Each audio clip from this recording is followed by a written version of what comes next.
Hello and అందరికీ welcome to this special conversation from Vijayawada. ఇక్కడ విజయవాడలో విజయలక్ష్మి గారు ఉన్నారు.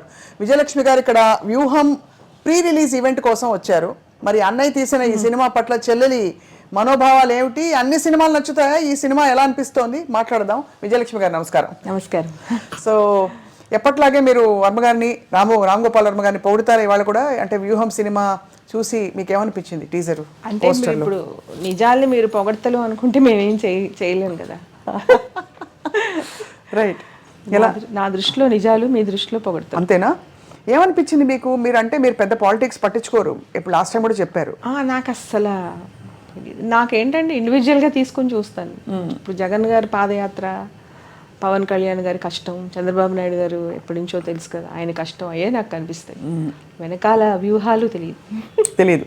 ఈ వ్యూహం గురించి మీ కామెంట్ ఏంటంటే, మీకు పోస్టర్ చూసినప్పుడు ఫలానా వాళ్ళు హీరో, ఫలానా వాళ్ళు విలన్ అనిపించిందా? లేక అంటే ఇప్పుడు నేను రాము సినిమాలన్నిట్లో అలా ఏమీ చెప్పలేము. వాళ్ళు విలన్గా మాట్లాడి చివరికి హీరోగా తేలొచ్చు, హీరోగా ఉండి చివరికి విలన్ అవ్వచ్చు. అంటే ఇంతకుముందు మనం చూసిన వంగవీటి కానీ, లక్ష్మీ సెన్టీఆర్ కానీ, అలా ఎందులో తను రక్తచరి ఎందులో కన్క్లూజన్లో అసలు విలన్ అని చెప్పలేదు. ఏమో తెలియదు అన్నాడు, ఎవరనేది తెలియదు. రైట్. ఏదైనా విన్నదే. ఇప్పుడు అన్ని ఇంటర్వ్యూస్లో చెప్తున్నాడు కదా, మనం అక్కడ బెడ్రూమ్లో మంచం కింద ఉండి చూసామా, కట్టిన వెనకాల చూసామా, ఎవరికి ఏమీ తెలియదు, నాకు అనిపించింది నేను తీసాను అన్నాడు. రైట్. అప్పుడు అది కన్క్లూజన్ అవ్వదు కదా.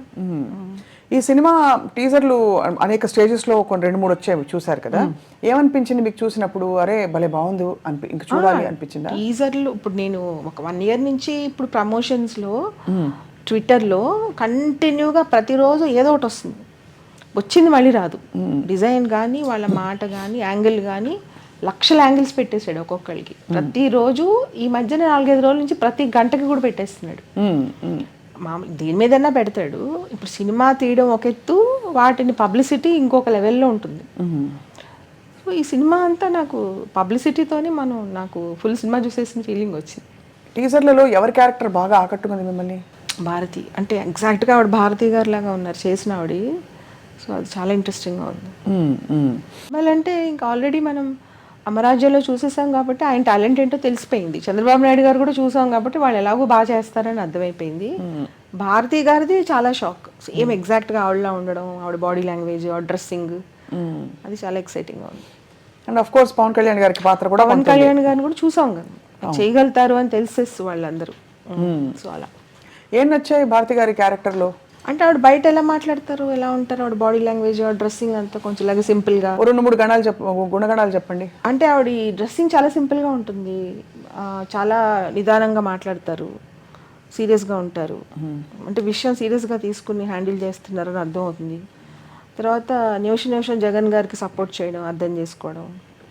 మెయిన్ ఆవిడ సింపుల్గా ఉండడం చాలా నచ్చుతుంది నాకు భారతి గారిలో. ఆ సింప్లిసిటీ సినిమాలో కూడా కొట్టొచ్చినట్టు కనిపిస్తుంది. అది ఎగ్జాక్ట్గా ఇంకా చాలా బాగా తీశారు. అంటే ఇప్పుడు ఆవిడ ఎలా అయినా సీఎం వైఫ్ కదా, రాజశేఖర రెడ్డి గారికి ఆడలు కదా, ఎక్కడ ఉండదు దర్పం, అలా ఉండదు. చాలా సింపుల్గా ఉంటారు. ప్లస్ ఫేస్లో ప్రజలకి ఏం చేద్దాం, ఎలా జగన్ గారికి ఏం చెప్దాం అని ఆ ఇంట్రెస్ట్ తెలుస్తూ ఉంటుంది. రైట్. అది నచ్చుతుంది చాలా నాకు భారతి గారిలో. సినిమాలో కూడా అది చాలా నచ్చింది. అంటే అది క్యాచ్ చేయడం అంత ఈజీ కాదు కదా. అంటే రాము చేయిస్తాడు, కానీ అమ్మాయి కూడా చాలా బాగా పట్టుకుంది. అమ్మాయి ఎవరో నాకు తెలియదు, కానీ నాకు తెలిసినంత వరకు రామ్ గోపాల్ వర్మ గారు ప్రతి పోస్టరు, ప్రతి విషయం, మీకు సినిమా ఇండస్ట్రీతో, సినిమా మేకింగ్తో పెద్ద అనుబంధం లేకపోయినా ప్రతిదీ మీకు పంపించి మీ రెస్పాన్స్ ఏమిటో తెలుసుకుంటారు. అండ్ మీరు చెప్పిన మాట ఆయనకి చాలా, ఆయన పట్టించుకున్నట్టున్నా కూడా చాలా ఇంపార్టెంట్ అని తెలిసింది. అంటే అది రాము పంపిస్తాడు ఎప్పుడు, ఎందుకంటే నాకు చాలా ఇష్టం అని తెలుసు.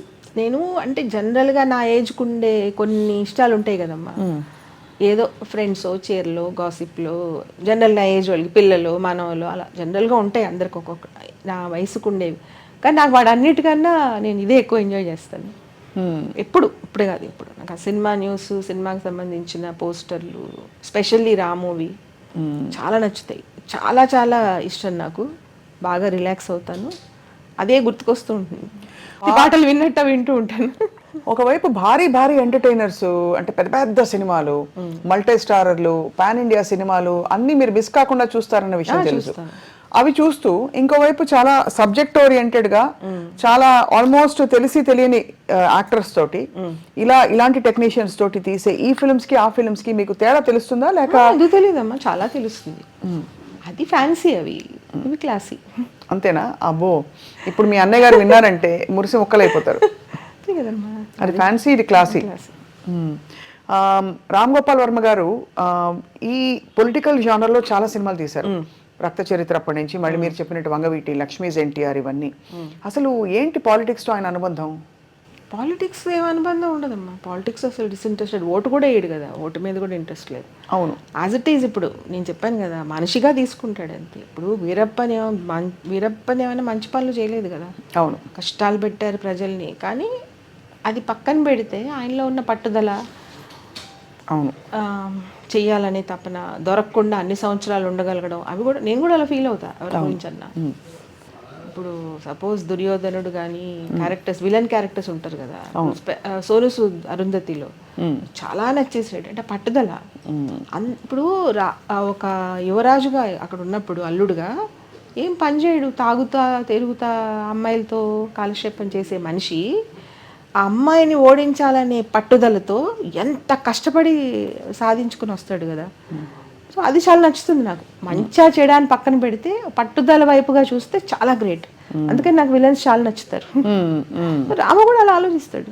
ఇప్పుడు ఎలా అంటే సపోజ్ ఎవరైనా ఒక మనిషిని ఒక 10 లక్షలు మోసం చేశాడు అనుకో, సపోజ్ మోసం చేస్తే మోసం చేయడం తప్పే, కానీ ఎలా చేయగలగడం చాలా గ్రేట్ కదా అనుకుంటాడు.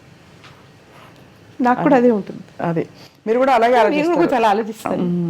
ఇప్పుడు ఒక దుర్మార్గం చేయడం అది ఈజీ. ఒక ఎవరిని చంపేశారు అనుకో స్వప్న, అది ఈజీగా దాంట్లో బయటకు రావడం, వాళ్ళ లైఫ్ పాడైపోతుంది కదా. ఇంకా ఎప్పుడు పోలీసులు వచ్చి పట్టుకుంటారు, నా లైఫ్ ఏమవుతుందో, ఫ్యామిలీ ఏమవుతుందో, 100 టెన్షన్లు ఉంటాయి కదా. చంపేయడంతో అయిపోదు కదా అది. అవును, అంటే అది భరిస్తున్నందుకు మీకు అది లైఫ్ ఏమి తర్వాత హ్యాపీగా అక్కడితో ఎండ్ కాదు కదా అది. అవును, అది కూడా గ్రేట్ అనిపిస్తుంది. అది మీరు సెపరేట్ చేసి చూడగలుగుతున్నారు. హత్య నుంచి జరిగిన విషయం, దాని వెనక అతను పడుతున్న మదనం, అంటే ప్రతి దొంగ వెనకాల ఒక కథ ఉంటుందని క్షణక్షణంలో శ్రీదేవి గారు చెప్పినట్టే. అంటే వాళ్ళు పోని డబ్బుల కోసమే చేసినా కూడా, ఏ కారణం లేకుండా డబ్బుల కోసమే అంత ఘోరం చేసినా కూడా, ఘోరం వేరే, వాళ్ళ పట్టుదల వేరే. అది సో మొత్తానికి అయితే మొత్తం అన్నకి తగ్గ చెల్లెలు అనిపించుకుంటున్నారు. అలాంటి థాట్సే వస్తాయి నాకు. ఈ సినిమా బహుశా అంటే ఇన్ని అవాంతరాలు, ఆటంకాలు వస్తున్నాయి కదా, మరి రిలీజ్ అయ్యి అది జనంలోకి వెళ్తుందని నమ్మకం వెళ్తుంది. ఎందుకంటే సెన్సార్ వచ్చేసింది ఆల్రెడీ. రైట్. ఇప్పుడు ఇది ఏం జరుగుతున్నా అది పబ్లిసిటీకి ఉపయోగపడుతుంది తప్ప సినిమా ఎవరు ఆపలేరు. అంతేనంటారు. రాము చెప్పాడు కదా, అరచేతిని అడ్డు పెట్టి సూర్యుడిని ఆపలేరని. రామ్ గోపాల్ వర్మ గారి పాటల గురించి మీ అభిప్రాయం ఏంటి? ఆయన పాడుతూ ఉంటారు, ఈ సినిమాలో కూడా పాడారు, ఏడవకండి ఏడవకండి అని. పాడుతూ ఉంటే తను సింగర్ కాకపోయినా ఫీల్ అయితే వస్తుంది కదా. పాడడం రాగయుక్తంగాను, అందులో ఉన్న గ్రామర్ మిస్టేక్స్ నాకు తెలియదు కదా, మీకు తెలిసినట్టు. కానీ ఫీల్ అయితే నచ్చుతుంది. అవును, దాని మీద ఫీల్ అవుతూ పాడతాడు కదా. అసలు మీకు ముచ్చటేస్తుందా మీ అన్నయ్య ఇలా పాటలు పాడడం అని? డెఫినెట్గా అన్నిటి మీద ఇంట్రెస్ట్.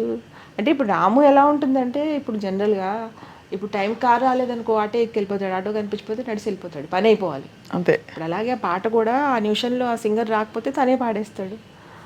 వచ్చినా పాడినా తప్పలేదు కదా, ఆయన పాడాలంటే డైరెక్టర్ గా పాడేస్తాడు. ఎందుకంటే తనకు చాలా బాగా పాడతాడు, మంచి సింగర్. అంతే కదా, అంటే ప్రొఫెషనల్ సింగర్ కాదు కానీ ఇప్పుడు శంకరాభరణం పాటలు, సుప్రభాతం అన్ని పాడేస్తాడు. సుప్రభాతం రాము పాడటం అంటే ఎవరు నమ్మరు. అంటే భక్తితో సుప్రభాతం చాలా బాగా పాడతాడు. శంకరాభరణంలో పాటలన్నీ చాలా బాగా పాడతాడు. సుప్రభాతం ఎందుకు పాడతాడు? భక్తితో కాదు, ట్యూన్ నచ్చి. ఓకే, చాలా ఇష్టం.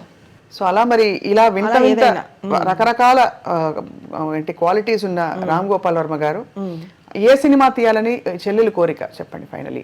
అంటే ఏ సినిమా అంటేనమ్మా, ఏ సినిమా తీసినా ఖచ్చితంగా ఏదో ఒక కొత్త, ఒక వింత, అది ఒక సంచలనం అయితే ఉంటుంది అంతే. ఇంతకీ విజయలక్ష్మి గారి దర్శకత్వంలో సినిమా ఎప్పుడు రాబోతుంది? విజయలక్ష్మి గారి దర్శకత్వం ఉండదు, ప్రొడక్షన్ అయితే ఉంటుంది. ప్రొడ్యూస్ చేస్తున్నాను. నిర్మాతగా మీరు సినిమా రంగంలోకి దిగబోతున్నారు. కథ నాదే, స్టోరీ నాదే, కథ స్క్రీన్ ప్లే కూడా మీదే, దాదాపు స్క్రీన్ ప్లే ఏమంటారు దాన్ని, నిర్మాణం నేనే, డైరెక్షన్ హీరో జేడి చక్రవర్తి. ఓహో, సో అనౌన్స్ చేసేస్తున్నారు ఐ డ్రీమ్ ముఖంగా iDream మొదట మీరు సినిమా రంగ ప్రవేశం చేయబోతున్నారని చెప్పి బ్రేకింగ్ న్యూస్ మాకు ఇస్తున్నారు. We wish you all the very best Vijay గారు. Thank you so much for your good wishes and అందరికి మీకు హ్యాపీ న్యూ ఇయర్. ఇంకొక స్పెషల్గా మీకు చెప్పాల్సింది ఏంటంటే, ఎవరు ఎన్ని ఇంటర్వ్యూలు చేసినా ఎంతమంది చేసినా మీరు మాత్రం ఫస్ట్ స్వప్న చేసినట్టు మాత్రం ఎవ్వరూ చేయలేరు. ఎందుకంటే చాలా నాలెడ్జ్, చాలా చదువుకోవచ్చు, ఇప్పుడు పిల్లలు రావచ్చు, వాళ్ళు ఎంతో చదువుకుని రావచ్చు, కానీ బెస్ట్ అయితే Swapna. Thank you so Ramu much. Swapna కాంబినేషన్కి ఆడియన్స్కి విపరీతంగా క్రేజ్ ఉంటుంది. అసలు వాళ్ళు ఏం మాట్లాడుతున్నారు అనేది తర్వాత ఫస్ట్ స్క్రీన్ మీద మీ ఇద్దరు కనిపించగానే ఎలర్ట్ అయిపోతారు అందరూ. Thank you very much Vijayalakshmi గారు, ధన్యవాదాలు. ఓకే.